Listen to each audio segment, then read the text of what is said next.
अगर आप कृषि भूमि खरीदने जा रहे हैं, अभी रजिस्ट्री नहीं हुई है, अभी आप सिर्फ सौदा या एग्रीमेंट ही करने जा रहे हैं, तो एक बात याद रखिए, जो बात एग्रीमेंट में नहीं लिखी है वही भविष्य में विवाद का कारण बन सकती है। मान लीजिए आपने किसान से कृषि भूमि खरीदने का एग्रीमेंट किया, एडवांस भी दे दिया और सहमति हो गई कि कुछ दिनों के बाद में रजिस्ट्री होगी, लेकिन रजिस्ट्री के पहले ही पता चलता है कि सेलर ने यानी कि किसान ने आपसे कोई ऐसी बात छुपाई है जिसकी जानकारी आपको होना थी।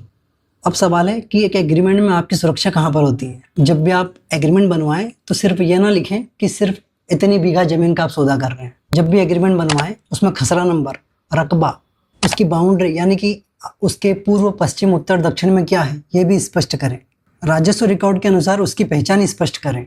जमीन की टोटल कीमत कितनी है, कितना आपने एडवांस दिया है और बाकी बचा हुआ पैसा आप कब देंगे और कैसे देंगे, यह भी स्पष्ट करिए। जो पेमेंट आप किसान को दे रहे हैं उसका प्रमाण यानी कि प्रूफ भी आप संभाल कर रखिए। आपकी रजिस्ट्री कब होगी इसकी स्पष्ट टाइम लिमिट भी रखें। अगर कोई पार्टी अपनी जिम्मेदारी पूरी नहीं करती है तो उसका परिणाम क्या होगा यह भी एग्रीमेंट में स्पष्ट करें। सेलर यह भी स्पष्ट करे कि उसने जो ज़मीन की डिटेल बताई है, जो जानकारी दी है वह सही है। उसे जो भी डिस्क्लोज करना है वो एग्रीमेंट में स्पष्ट करें। सबसे ज़्यादा महत्वपूर्ण, अगर ज़मीन पर कोई लोन है, मॉर्गेज है, कोई कोर्ट केस है या फिर कोई सरकारी रोक है, हो सकता है किसी तीसरे व्यक्ति का दावा हो, तो यह स्थिति भी छिपी हुई नहीं रहना चाहिए। एक सेलर की जिम्मेदारी है कि वो ये बातें बायर को यानी कि खरीदने वाले को बताएं।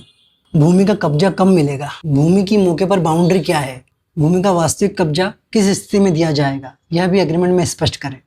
एग्रीमेंट में यह भी उल्लेखित करें कि अगर खरीदार सही टाइम पर बाकी बचा हुआ पैसा नहीं देता है तो उसने जो एडवांस अमाउंट दिया है उसका क्या होगा। सेलर और परचेसर यानी कि बेचने वाले और खरीदने वाले दोनों के अधिकार और जिम्मेदारियां एग्रीमेंट में स्पष्ट करें। एक बात याद रखिए, सेल एग्रीमेंट का अर्थ सिर्फ यही नहीं है कि दोनों के बीच में कोई ज़मीन खरीदने का सौदा हुआ था। एक अच्छा एग्रीमेंट वो है जो कल होने वाले विवाद में आपकी आज की शर्तों को स्पष्ट कर सके। इसीलिए कृषि भूमि का एग्रीमेंट किसी पुराने ड्राफ्ट को कॉपी पेस्ट करके नहीं, प्रॉपर्टी के डॉक्यूमेंट और आपकी पूरी डील के हिसाब से सारी शर्तें डाल के ड्राफ्ट करवाइए। अगर आपको कोई सवाल पूछना हो तो आप कमेंट कर सकते हैं, मैं अगली वीडियो में उसका जवाब जरूर दूंगा।